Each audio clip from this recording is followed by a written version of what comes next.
Hello guys, good morning. No? Time check natin is 11:15 AM. Well, by the way, ito na naman po tayo sa ating gawain, no? Dito sa ating panibagong araw, panibagong vlog na naman. For a matter of 3 days, no? Wala tayong vlog, wala tayong upload. Pero dahil hindi natin matiis na hindi natin mapaglingkuran, mapasaya ang ating mga solid na mga ka-wanderers, yung ating mga secret viewers, no? So shout out sa inyong lahat. Today, Monday ngayon, no? May 26 ata, rather. Ano ba? Parang ganun. So, shout out guys sa ating mga OFWs scattered around the world once again. Kumusta mo mga amigos, no? Ang ating mga kaibigan din dito sa buong Pilipinas, scattered naman dito sa Pilipinas, no? How are you guys? Okay? So, dito tayo sa ating paboritong planeta, sa ating planet Earth. Well, pang episode 3 natin doon sa natin, no? Sa episode natin regarding the Holy Spirit, okay? As a Christian, kahit yung mga hindi Kristiyanos, so iba yung aiming ng yung parang mababalaghan, parang magtataka, ano ba yung Holy Spirit, than to other, they are claiming Christian, but they should not, no? Okay. So, ano ba ang Holy Spirit, okay? So, magandang yung guys, na yan ay binigay sa inyo nung ikaw ay tumanggap sa Panginoon. Sinabi mong pumasok ka sa aking buhay. Okay? Sino pinapasok mo doon? Pinapapasok natin ang banal na Espiritu Santo. Okay? Remember, that the man is spirit, he has a soul, he lives in the physical bodies. Okay? So, malinaw yun, no? Espiritu ba pala ako? Yes. Kasi ito, okay, para malinawan ang mga Kristiyanos na matagal na natutulog, sana ay magising na, no? Kayo ay hindi flesh. Okay? Kasi pag namatay ang isang tao, sugat-sugatan mo man yan, hindi yan aaray. Bakit? Patay na eh. Okay. From dust to dust, babalik yun, yung tsura mong, yung balat mong yan, yung figura mong yan, babalik yun sa likabok. Malinaw yun na sinabi ng Biblia na from dust to dust, okay, babalik ka. Babalik doon yung iyong katawan. Okay? Katawang lupa, ika nga. But your spirit go to where God wanted to, no? Saan ang Diyos at ikaw ay mapunta. Okay? So yun guys, no? Napaka madali lang unawain. Okay? So kung ikaw ay mapagmasuri or mapag-aral, madali lang yun maunawaan. Okay? Pero kahit man, yung pinaka matalas na utak na tao sa balat ng lupa, hindi kayang purukin yun kung wala siyang banal na Espiritu Santo. Okay? Anong sabi ng Panginoon sa banal na kasulatan? Sabi niya, I leave you for a while, no? Iwanan ko muna kayo sandali. Ngunit mayroon akong iiwan sa inyo na mas. He is greater than me. Okay? He is greater than me. So, sino yun? Alam naman si Maria. Sino yun? Si Jose Rizal, di ba? Hindi naman yun. Yan ang banal na Espiritu Santo na pinangako ng Diyos, okay, sa atin. So, if you learn in the book of Acts, doon mo makikita, no? Kung paano nila nasumpungan yung banal na Espiritu Santo. Okay? Paano nila na tawag noon, na exercise, no, ng mabuti ang kanilang kapangyarihan. Okay? Yung kapangyarihan na yan, ibinigay na sa iyan. Ibinigay na sa lahat ng mga Kristiyanos, no? Okay? To them who receive, to them He give power to become the sons of God. Okay? So, ito ang ngayon, dahil binigyan ka ng title, binigyan ka ng authority o power, na iyakapin mo. Yung, package yun, guys. Package yun. Okay? Mayroon tayong man is spirit, he has a soul, he lives in the physical bodies. So, malinaw yun. Now, ngayon, ano yun natin? Ano ba yung Espiritu Santo? Iba yung Espiritu natin sa Espiritu Santo. Okay? So, yung kapangyarihan ng ating gospel, ng ating ebanghelyo, pag wala po tayong banal na Espiritu Santo, matamlay, matumal, okay? Malnourished. Nga. Bakit? Hindi mo, kumbaga, sa isang sasakyan, hindi mo na ikakambiyan to higher gear yung iyong kapangyarihan. Umuusok na yung mga nalagan. Nakaprimera ka pa lang pala. So, guys, in order you to use the power of the Holy Spirit, hingin mo lang. Come, Holy Spirit. Okay? Baptismuhan mo kami, O Diyos, sa pangalan ni Jesus. Kami ay naniniwala na mayroon ikaw pinangako na mas makapangyarihan pa kaysa iyo, ayon sa iyong mga salita. Okay? Then, you just close your eyes. Okay? Huwag kang tumingin kanino-kanino para hindi ka mabothered. Okay? Isipin mo ang kabutihan ng Diyos, ang kapangyarihan ng Diyos, na may isasalin sa iyo. Bakit may sasalin sa akin? Dahil ikaw mayroong authority. God giving you authority na gamitin mo yun. Yung autoridad na yun. Okay? Yung kapangyarihan na yun. Authority means power. Gamitin yun. And the problem is, how? Binigyan ko kayo ng sample. Okay? Ora masikararahanda. Ura madadadadadyawa. Sikananahay. Ganito po yun, no?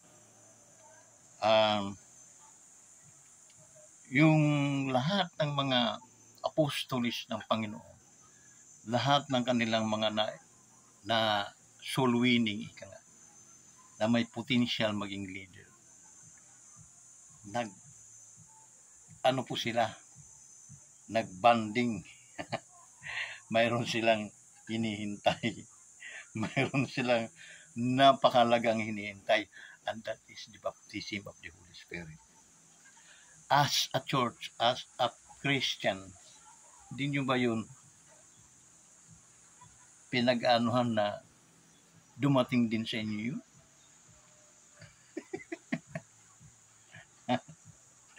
Maybe ang inyong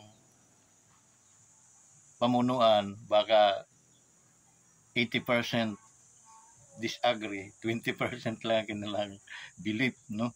So hindi mangyayari yun, because kitang-kita ng Diyos yan kung ano kabusilak, kung ano kasulit ang inyong pananampalataya. Okay? Pag inyong pananampalataya ay makatao, ang tawag noon human kind of faith, no? Faith, human kind, limited faith only. Isa doon yung sinampul ko sa si Pedro. Lord, can I come to you. Sabi ng Panginoon, come to me, Peter. Okay? So, nahakbang siya. After that, nakatingin siya dun sa mga malalaking alon. So, nawala na. So, means, kahit matagal ka ng mananampalataya, pero mayroon kang mga tain ng daga na pagdududa, ay hindi po yan magmamaterialize sa buhay mo. Talunan ka pa rin. Talunan pa rin kayo. Hindi lang ikaw, kundi pati ang inyong kabuuan. Okay? So, ganun lang kasimple. If you want to be yung success talaga yung pagiging Kristiyanos. Ask, the baptism of the Holy Spirit. Okay? Ask and it shall be given unto you. So, kahit ikaw lang, kung ayaw naman ng iba, ayaw naman ng yung pastor, para madali kang makaalis dyan sa inyong samahan. Hanap ka ng mga simbahan, mga fellowship na nagtuturo lahat ng kadunungan. Okay? Na mga spiritual na mga bagay. Okay? So, ganun eh. Kaya ang Panginoon ay gumagamit ng mga parable para at least magkaroon ng, pwede naman niyang rektahin kayo, no? Pero hindi niya ginagawa yun. Because gusto niya magkaroon din kayo ng pag-iisip. Nasa Diyos ang awa, nasa tao ang gawa. Malinaw yun. Okay?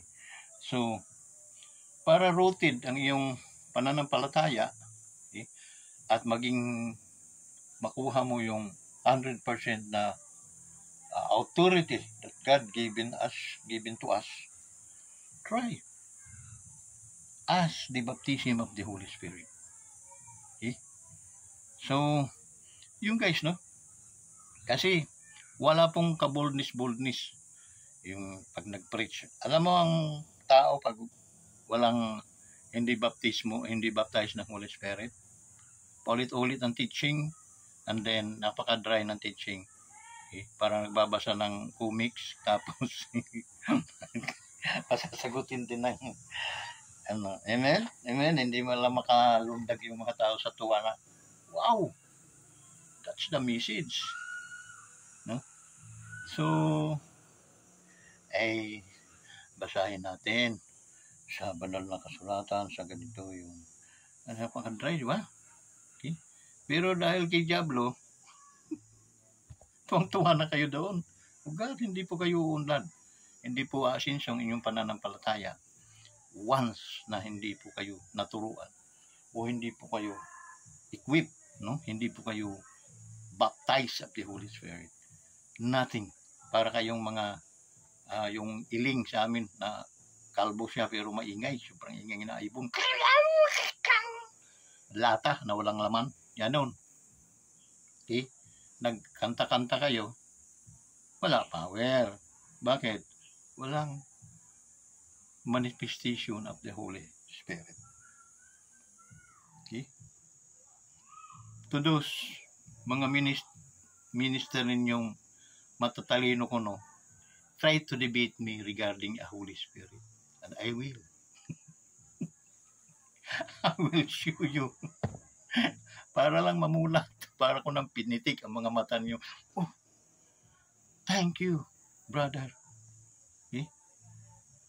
Kasi wala pong mangyayari sa inyo pag hindi nyo natanggap ang baptismo ng banal na Espiritu Santo. Guhit po niyo sa inyong mga puso. Ano kayong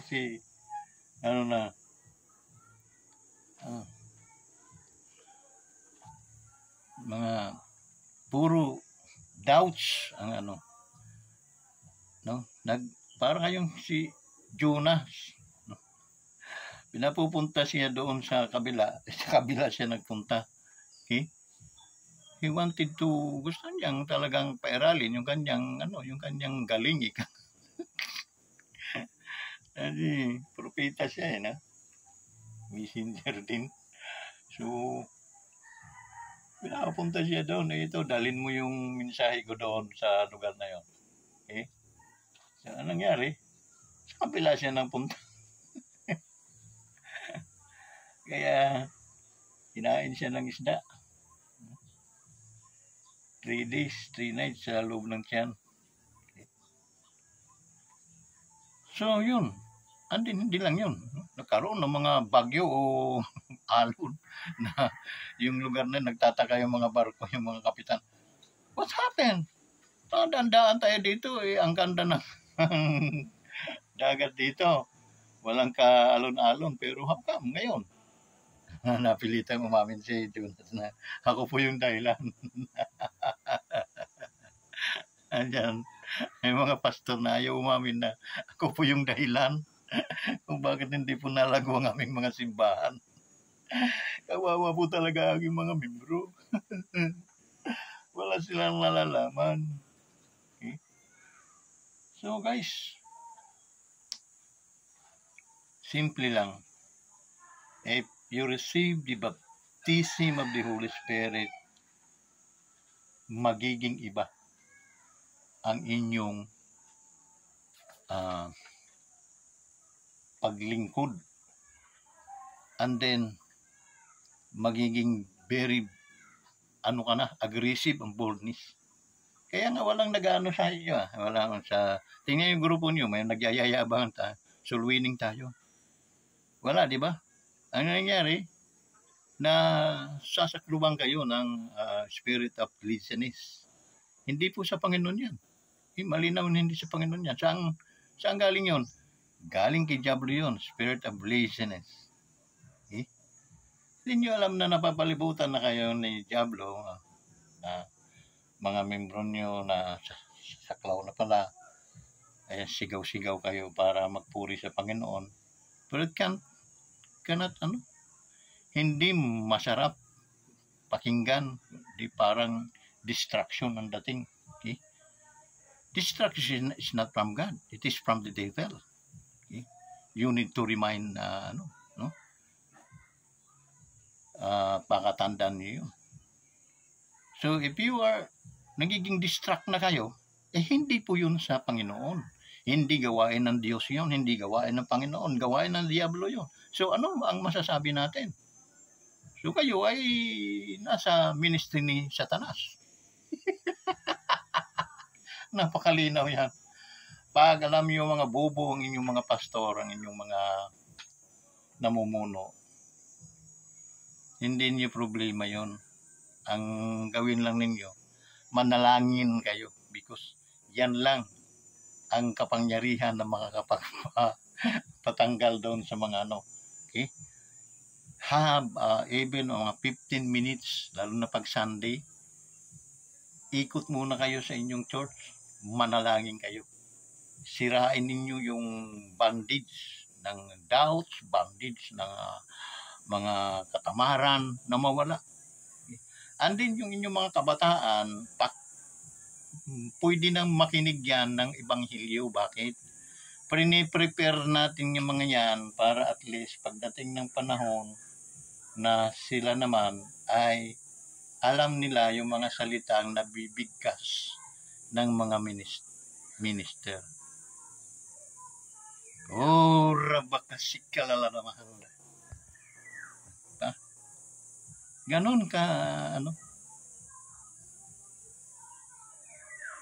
makikita mo, pag nangyari sa inyo yan, mamumunga ang church na yan. Okay? Unti-unting break ang ministry ni Satanas. Okay? Hindi naman makalapit si Satanas sa ano ka? Nagbabasa ka ng Biblia doon sa Jonas. Lord, kaya lang naman yan ay tatawagan sa cellphone. Nag-uusap. Kaya lang naman yan ay naging tapat sa iyo kasi pinagparla mo eh. Ay di sabi ng Panginoon, kunin mo yung mga pagpapala, wag mo lang papatayin. Tingnan mo, Anong sabi? Nakawawa si Satanas ng katapat. Anong sabi ni... ang sabing, Diablo, ako'y walang saplot ng isinilang. Ako'y mamamatay din ng walang saplot. So, kahanga-hanga yung mga binitawan na ano ni ano no ng propeta. Kasi yung taong yun, siya lang ang ano siya, parang scientist din siya. Pure vision ng gagaling sa Panginoon. Kita niya yung may isang bilog na nakabitin sa kawalan. Nakabitin, wala namang mga tali. So nakita niya, nabilog talaga ang mundo. At nakabitin. Nang wala naman nakatali pero nakabitin. That's the miracle. That's the unexplainable power of God. Okay? So even the science, they believe that there is a supernatural power. That has a supernatural power, and that is our God. Okay? So the Jehovah, the creator ones. Okay? So yung guys, no? Yun ang inaano ko sa bawat mga kasimbahanan ngayon. We are now in the last days. Okay? This is our last portion in our world, in our life, okay? In our ministry, in our church. This is your a last chance to preach the word and teach the word. Okay? Ministering the word of God. Okay? But how come if you lack of knowledge? Paano kung hindi ka nagre-rely sa kapangyarihan ng Panginoon, ng banal na Espiritu Santo? Nagre-rely ka sa sarili mong pag-aaral? No way, guys. Sabi ng Diyos, my thoughts is higher than your thoughts, and my ways is higher than your ways. Wala po tayong sinabi kahit man ikaw ang pinakamatalinong tao sa mundong ibabaw. Hindi mo kakayanin ang kapangyarihan ng Diyos. That's the reason why tinawag tayong Christian, para at least tayo sumusunod sa Christianism. So, nguso lang pala tayo ay mga Kristiyanos. Nakalagay sa Pilipinas, this is a Christian nation, but nakalagay sa baba, beware of pickpocket. Tingnan mo, andyan agad si Diablo, mga pickpocketer. Okay?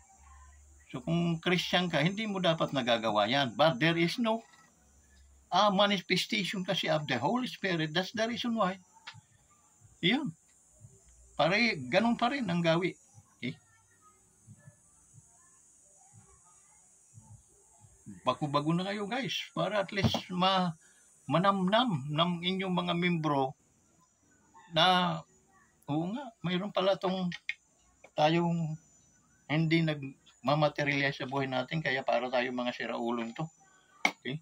Wala tayong tuks na tuks lang.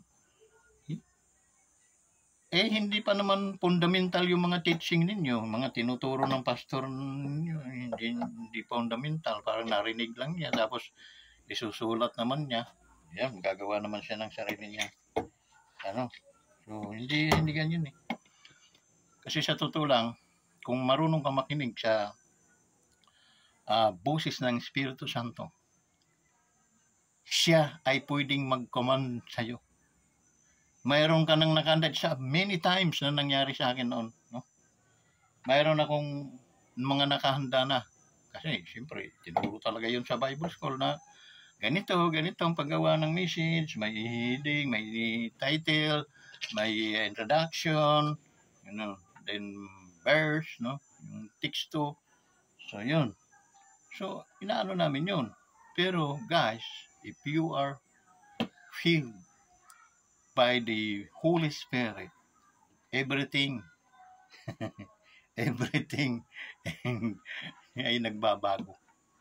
Nakakapag-preach ako ng walang hinahanda. It depends. Hindi nanggaling sa akin yun. Kasi hindi ko kaya yun. Hindi ko kaya. Makakapagturo ko even though wala akong hinanda. Pero hindi ko kaya yun, no? It depends sa command ng Banal na Espiritu Santo. Pag sinabi niya, go!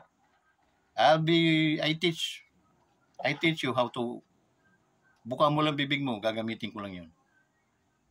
Ba? Oh, ramasikaralahaya. Oh, rambandan na hara, wapay kinamana. Umbriya masikaralahanda. So, tingnan mo guys.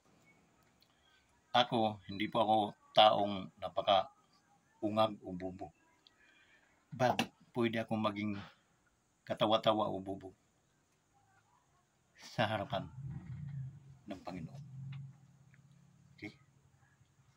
If God says, tuk!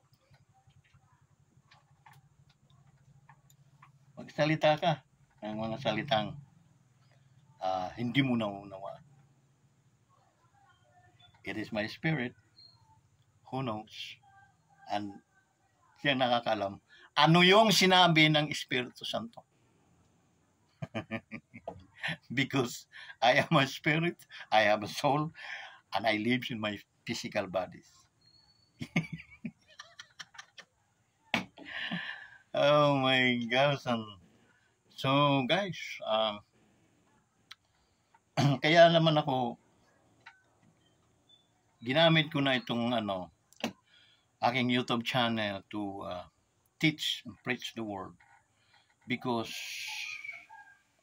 I can feel that the near is ang pagbabalik ng ating hari ay napaka-lapit na.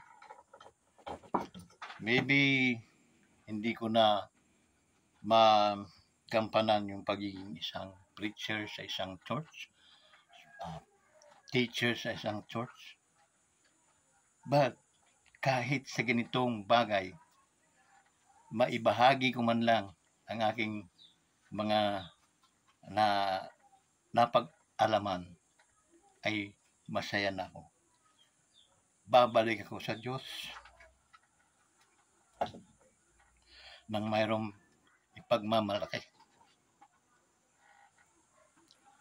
Kasi ang hirap nung hindi ka nakabalik sa Kanya and then abutin tayo ng pagbalik. It's too late, guys.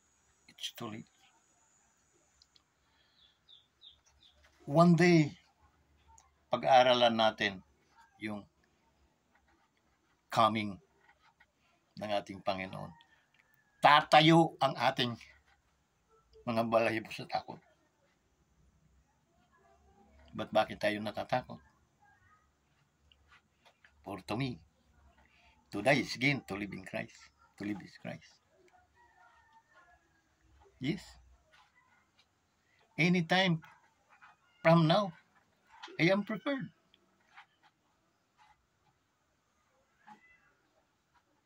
I am prepared. I am not belong in this world, but I belong to God. So, that's the reason why na dito natin kung gaano tayo kamahal ng Diyos. That I've been offer. Hindi ko kaya yun. I-offer ko yung aking mahal sa buhay para ma-achieve lang yung aking Pero noon, ako yung magsasabi sa inyo, noon, tawid kami sa amin. Okay? Diyan sa Bicol, nadaan yung mga ruro, no? So, wala kami ibang masakyan, kundi kasi nakasakay na yung bus, no? So, hindi kami pwedeng mamili. Dala kasama ko, asawa ko, dalawa naming anak, panganay at saka sumunod. Alam mo guys, anong nangyari?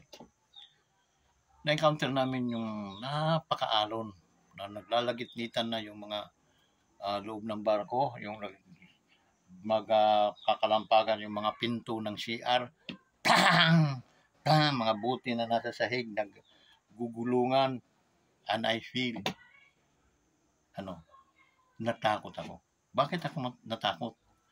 Kasama ko yung aking pamilya. Okay lang, okay lang. Ako lang yun. Ako. Pero, yung paman, ipinagsa Diyos ko ang biyaheng yun. Panginoon, mayroon lang akong ipagtatapat sa iyo, sabi ko. Kung ano yung nasa puso ko. Once na may nangyari dito, ihahagis ko yung aking dalawang anak at ililigtas ko ang aking asawa. Yes.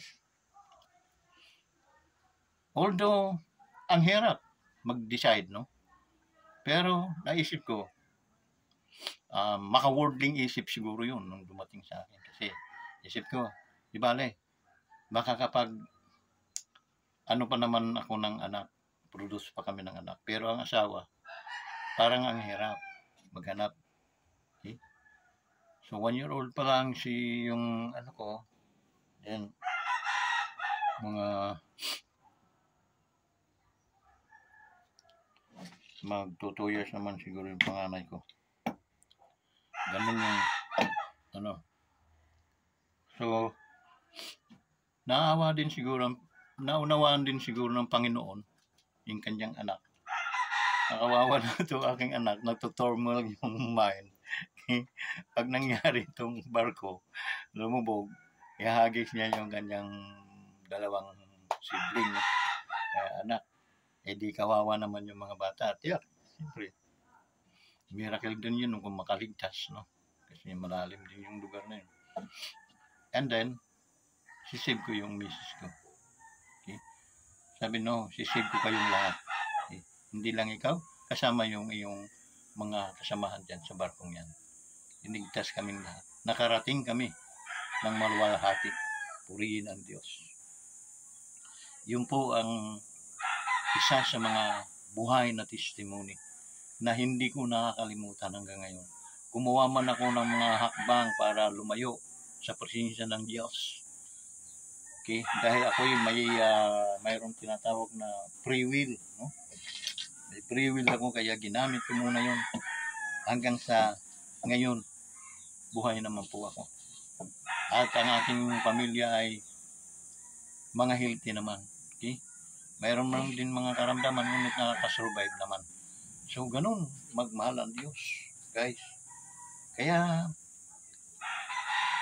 ano pa ang ating, ang isa ko lang na-encourage sa inyo, para maunawaan niyo lahat, at makalapit kayo talaga, at marinig niyo yung boses ng Panginoon through the Holy Spirit. Okay? Pangarapin ninyong kayo ay mabaptismuhan ng banal na Espiritu Santo. At makikita nyo ang kaibahan ng inyong pananampalataya kung kayo na-baptize ng banal na Espiritu. Hanggang dito na lang mga kaibigan. At sana nakuha ninyo. Wala man tayong gaanong ginamit ng mga verses. No? Pero yung turo natin, yung aral natin ay syempre nagiging tayo, pero hindi po ari para sa akin. Ang tayo ay magbabalagkas, magtuturo ng walang mga versikulo. Okay? So, yun. Okay? So, yung paman, humingi kayo ng karunungan sa banal na Espiritu Santo sa ating Panginoon, and He give it unto you. Okay? So hanggang dito na lang. Maraming salamat sa inyong lahat, friends, mga kaibigan, mga kasangkayan, mga higala. Hanggang dito na lang. At kayo ay sana ay puno ng mga kasaganahan, puno ng lalo ng ating mga OFWs. Kung kayo ay mga Kristiyanos na, kayo ay mga believer, huwag po kayong mabahala, bagkus kayo ay manalangin lang dahil malapit na ang pagbalik ng ating Panginoon. So, buhay kayo. Shout out sa inyong lahat. Sana i-like at i-subscribe po ninyo itong ating YouTube channel Mag-comment below po kayo guys para at least alam natin kung saan nakakarating ang mga video kong ito. So purihin ang Diyos at kayo ay mabigyan ng mga masaganang pamumuhay. Iwas sa mga sakuna at mga problema. Hanggang dito na lang. Maraming salamat sa inyo. Purihin ang Diyos. Bye-bye.